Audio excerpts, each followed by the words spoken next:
Assalamualaikum warahmatullahi wabarakatuh.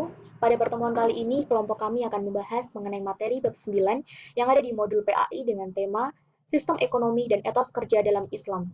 Kami dari kelompok 6 yang beranggotakan saya Agnes Udila Sitawati absen 5, Alfi Amanda Putri absen 9, Alfiani Fadilatul Ilma absen 10, Arbi Atta Haikal absen 21, dan Elsa Laila Ramadhania Putri absen 35. Perlu kita pahami bersama bahwa kompetensi dasar atau capaian kompetisi minimal yang harus ditargetkan usai membahas materi pada bab ini adalah yang pertama, memahami apa sih itu konsep dan nilai-nilai ekonomi Islam, serta dapat membedakan ekonomi Islam dengan ekonomi kapitalis dan sosialis. Dan yang kedua, mampu merespon praktik-praktik ekonomi modern, hukum bunga bank, serta memiliki etos kerja dan kemandirian dalam hidup. Selanjutnya kita akan membahas mengenai peta konsep bab 9 diantaranya. Yang pertama, sistem ekonomi Islam. Yang kedua, respon Islam atas transaksi ekonomi modern. Dan yang ketiga, etos kerja dan kemandirian hidup. Pembahasan yang pertama adalah pengertian sistem ekonomi Islam. Dalam buku teori dan praktik ekonomi Islam, ada beberapa pendapat mengenai sistem ekonomi Islam. Yang pertama, Manan berpendapat bahwa ekonomi Islam adalah ilmu yang mempelajari ekonomi rakyat yang diilhami oleh nilai-nilai Islam. Sedangkan Khalid berpendapat bahwa ekonomi Islam adalah kumpulan dasar ekonomi yang berasal dari Al-Quran dan Sunnah. Beberapa dasar di atas disebut juga dengan mazhab ekonomi Islam. Sehingga ekonomi Islam dapat disimpulkan adalah kumpulan dasar-dasar umum ekonomi yang disimpulkan dari Al-Quran dan Sunnah yang merupakan bangunan perekonomian yang didirikan atas landasan dasar-dasar tersebut sesuai dengan kondisi lingkungan dan masa tertentu. Menurut Khalid, pendekatan ekonomi Islam sangatlah berbeda dengan pendekatan ekonomi Barat karena ekonomi Barat lebih mendasarkan perhitungan materialistik dan juga sedikit sekali moral agama. Sementara pendekatan ekonomi Islam diantaranya yang pertama, konsumsi manusia dibatasi pada yang diperlukan dan bermanfaat saja. Yang kedua, alat pemuas dan kebutuhan harus seimbang. Yang ketiga, dalam proses distribusi dan sirkulasi, nilai moral harus ditegakkan. Yang keempat, pemerataan pendapatan dari hasil usaha yang halal. Dan yang kelima, peningkatan taraf hidup golongan miskin. Nilai dasar dan instrumental ekonomi Islam. Nilai-nilai dasar ekonomi Islam sebagai implikasi dari asas filsafat tauhid ada tiga, yaitu kepemilikan, keseimbangan, dan keadilan. Yang pertama yaitu kepemilikan. Kepemilikan oleh manusia bukanlah penguasaan mutlak terhadap sumber-sumber ekonomi, sebab segala sesuatu hanya milik Allah. Manusia hanya berhak mengurus dan memanfaatkan sesuai aturan Allah. Kepemilikan perorangan tidak boleh meliputi sumber-sumber ekonomi yang menyangkut kepentingan hajat hidup orang banyak, tetapi menjadi milik umum atau negara. Hal ini didasarkan pada hadis Nabi yang diriwayatkan oleh Ahmad dan Abu Dawud, yang artinya, semua orang berserikat memiliki kepentingan bersama dalam tiga hal, yaitu rumput, air, dan api. Yang kedua, yaitu keseimbangan. Keseimbangan merupakan nilai dasar yang mempengaruhi berbagai aspek tingkah laku ekonomi Muslim. Asas keseimbangan ini misalnya terwujud dalam kesederhanaan, hemat, dan menjauhi pemborosan. Keseimbangan ini antara kepentingan dunia dan kepentingan akhirat, kepentingan individu dan kepentingan umum, dan keseimbangan antara hak dan kewajiban. Dan yang terakhir, keadilan. Keadilan harus diterapkan di semua bidang ekonomi dalam proses produksi, konsumsi maupun distribusi. Keadilan juga harus menjadi alat pengatur efisiensi dan pemberantas pemborosan. Keadilan juga berarti kebijaksanaan dalam mengalokasikan sejumlah kegiatan kecil ekonomi bagi orang yang tidak mampu ke pasar, seperti melalui zakat, infak, dan sedekah, kepada orang yang tidak mampu dan tidak ditentukan jenis, jumlah, dan waktunya. Perbedaan sistem ekonomi Islam dengan sistem ekonomi kapitalis dan sistem ekonomi sosialis. Jika kita pandang dari tujuan dan prinsip ekonomi, maka tidak ada perbedaan antara sistem ekonomi Islam dengan sistem ekonomi yang lain. Sebab, menurut Daud Ali, semua sistem ekonomi, termasuk yang ekonomi Islam, memiliki tujuan yang sama, yaitu mengupayakan pemuasan atas berbagai keperluan hidup, baik hajat hidup pribadi maupun hajat hidup masyarakat secara keseluruhan. Selain itu, setiap sistem ekonomi bekerja di atas motif ekonomi yang sama, yaitu berusaha mencapai hasil yang sebesar-besarnya dengan tenaga dan biaya yang seminim-minimnya.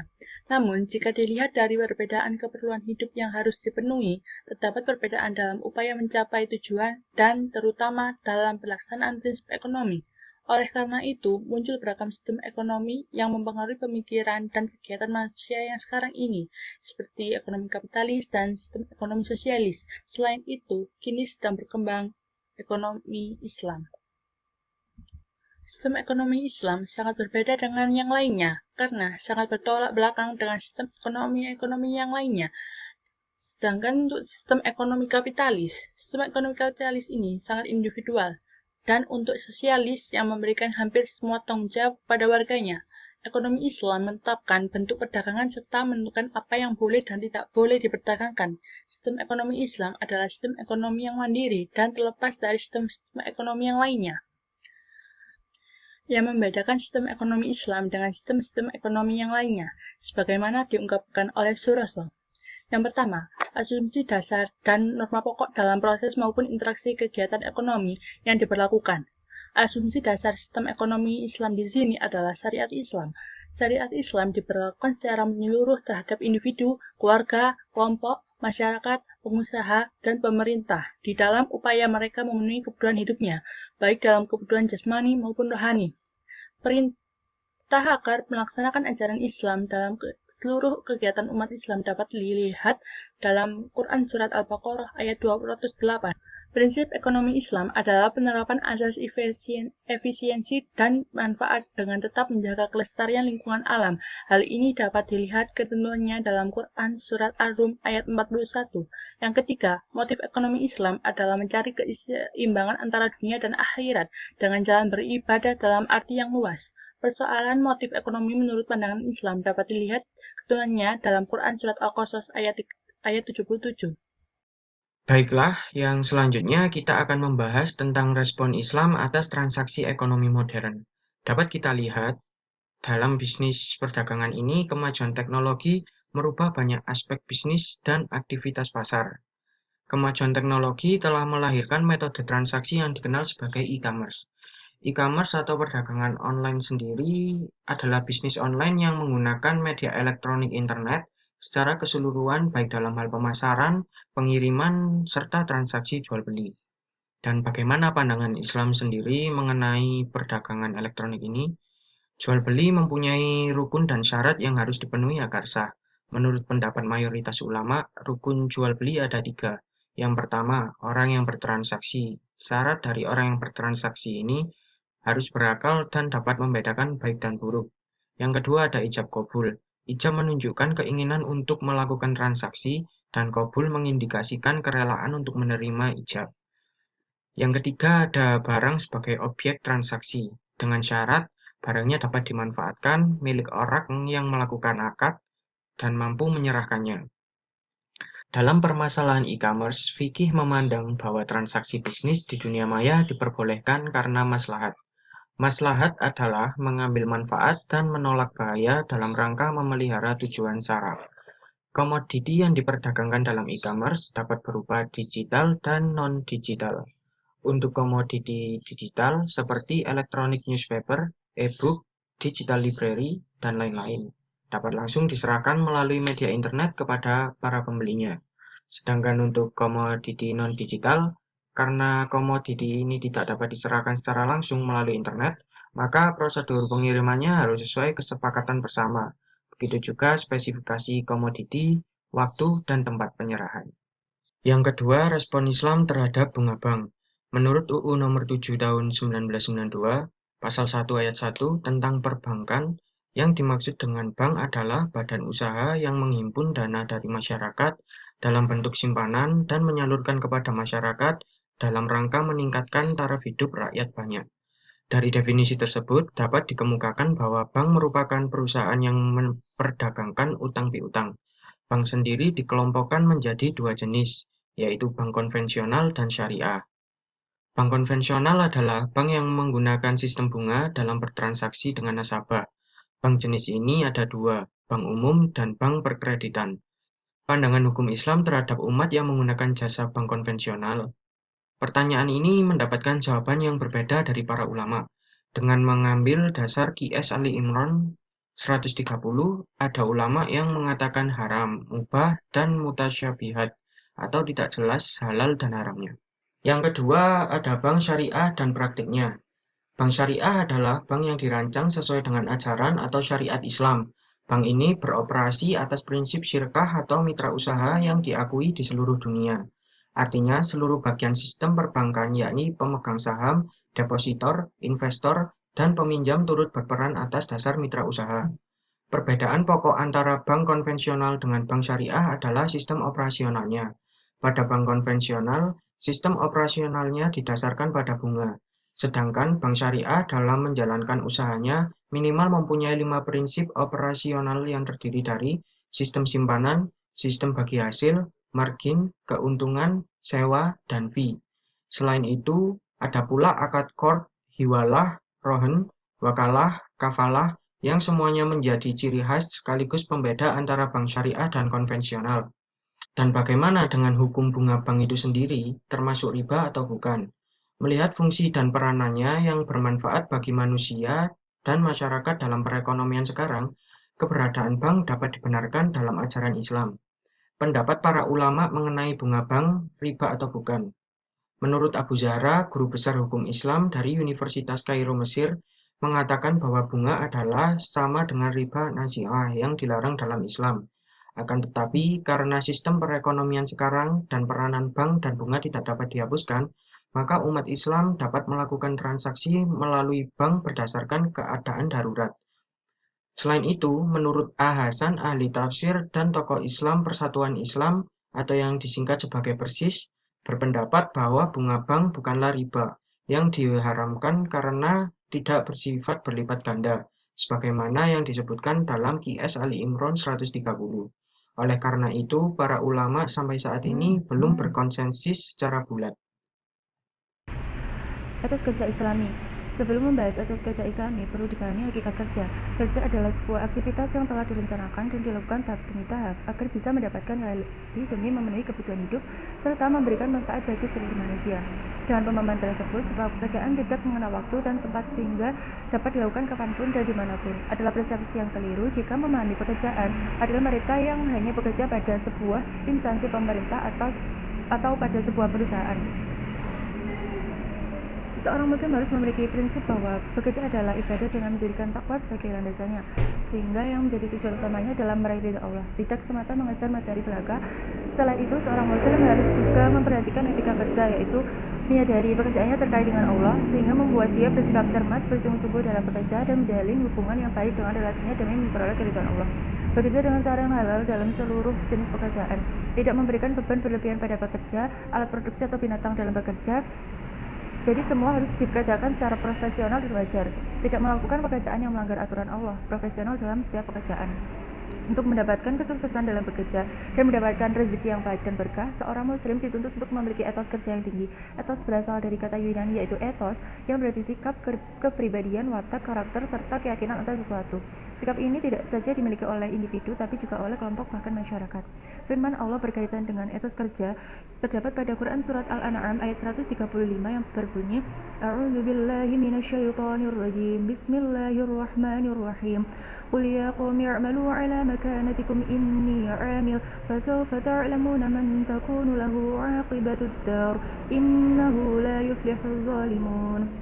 Artinya, katakanlah hai kaumku, berbuatlah sepenuh kemampuanmu, sesungguhnya aku pun berbuat pula. Kalau kamu akan mengetahui siapakah di antara kita yang akan memperoleh hasil yang baik di dunia ini, sesungguhnya orang-orang yang zalim itu tidak akan mendapatkan keberuntungan. Bekerja adalah suatu keharusan bagi umat Islam. Allah tidak akan menurunkan rezeki dari langit, tetapi rezeki tersebut harus diusahakan. Umat Islam diharuskan untuk bekerja dan dilarang menganggur atau bermalas-malasan. Hal ini disebutkan dalam Quran Surat Al-Mulk ayat 15 yang berbunyi, Bismillahirrahmanirrahim. Huwallazi ja'ala lakumul arda dhalulan famshu fi manakibiha wa kulu min rizqihi wa ilaihin nusyur. Artinya, Dialah yang menjadikan bumi itu mudah bagi kamu, maka berjalanlah di segala penjurunya dan makanlah sebagian dari rezekinya, dan hanya kepadanya lah kamu kembali setelah dibangkitkan. Islam sangat menganjurkan kepada pemeluknya untuk bekerja dan berusaha. Dalam sebuah kesempatan, Rasulullah SAW memuji seorang sahabat yang mencari nafkah dengan cara mencari dan membelah kayu di hutan. Tangannya keras dan kaku, pakaian dan penampilannya sangat sederhana dan bersahaja. Itu dilakukannya setiap hari untuk menafkahi anak dan istrinya. Agama Islam memberikan apresiasi yang sangat tinggi kepada siapapun yang melakukan kerja keras mencari rezeki yang halal, thayyib atau baik dan berkah. Lebih dari itu, bekerja merupakan sarana untuk menjadikan watak dan kepribadian manusia bersifat mandiri, tekun, teliti, peduli, berani, taat, bertanggung jawab. Rasulullah Shallallahu Alaihi Wasallam bersabda, adalah Nabiullah Daud tidak makan kecuali dari hasil kerja kedua tangannya. Hadis Imam Bukhari dan Abi Hurairah. Bahkan sejarah mencatat bahwa Rasulullah Shallallahu Alaihi Wasallam sendiri dalam usia 8 tahun sudah bekerja mengembala kambing yang hasilnya diserahkan kepada pamannya untuk meringankan beban ekonomi keluarga pamannya, yaitu Abu Thalib. Dengan bekerja, seorang bisa hidup mandiri dan tidak menjadi beban orang lain. Dengan bekerja pula, seseorang tidak memiliki harga diri dan percaya diri. Seseorang dapat memiliki harga diri dan percaya diri, bahkan menjadi manusia terhormat karena bisa meringankan beban orang lain. Sebagaimana sabda Rasulullah SAW bahwa sebaik-baik manusia adalah manusia yang paling banyak manfaatnya. Hadis riwayat Bukhari Muslim. Islam adalah agama yang mengajarkan kepada umatnya untuk selalu berdoa dan berusaha atau bekerja demi mencapai kebahagiaan di dunia maupun di akhirat. Hal ini dinyatakan dalam Al-Quran surat An-Nahl ayat 97 yang artinya, barang siapa yang mengerjakan amal soleh baik laki-laki maupun perempuan dalam keadaan beriman, maka sesungguhnya akan kami berikan kepadanya kehidupan baik di dunia maupun di akhirat, balasan kepada mereka dengan pahala yang lebih baik dari apa yang telah mereka kerjakan.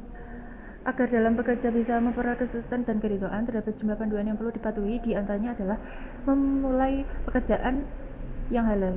Jadilah pekerja yang jujur, bisa dipercaya saat mengembangkan usaha. Carilah mitra kerja yang baik dan ajak mereka bekerja secara baik pula.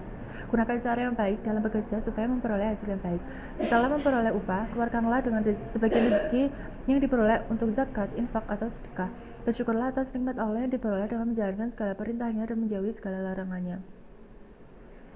Etos kerja Islami memiliki beberapa karakteristik, di antaranya adalah baik dan bermanfaat, kualitas kerja yang mantap, kerja keras, tekun dan teliti, berkompetisi dan tolong-menolong, objektif atau jujur, disiplin atau konsekuen, konsisten dan iqomah, percaya diri dan kemandirian, efisien dan hemat. Dalam hadis Nabi juga disebutkan bahwa Allah sungguh sangat mencintai orang berjerih payah untuk mencari yang halal. Hadis riwayat Ad-Dailami. Dan orang yang bekerja dengan tekun, hadis riwayat Baihaqi. Bahkan dalam hadis lain dijelaskan bahwa hanya dengan kesusahpayahan dalam mencari nafkah dapat menghapuskan dosa yang tidak bisa dihapus dengan pahala salat dan sedekah. Selanjutnya, kemandirian dalam Islam. Dalam Islam, kemandirian adalah melakukan usaha sekuat-kuatnya untuk tidak menjadi benalu bagi orang lain selagi seorang masih mampu, tanpa melupakan peran Allah Subhanahu wa Ta'ala. Dengan kata lain, konsep kemandirian Islam dibangun atas dasar tauhid, sehingga manusia cukup bergantung hanya kepada Allah Subhanahu wa Ta'ala tanpa menafikan kerjasama dengan sesama untuk melipat gandakan kinerja. Kemandirian dalam Islam berakar dari satu kata kunci, yakni harga diri. Dalam hadis riwayat Imam Darqutni dari Jabir, Nabi Shallallahu Alaihi Wasallam bersabda, "Suatu yang amat aku khawatirkan terhadap umatku adalah besar perut, tidur siang hari, malas dan lemah, keyakinan atau tekad." Dalam hidup, seorang pasti membutuhkan orang lain, tetapi menikmati hidup dengan membebani orang lain adalah hidup yang tidak mulia.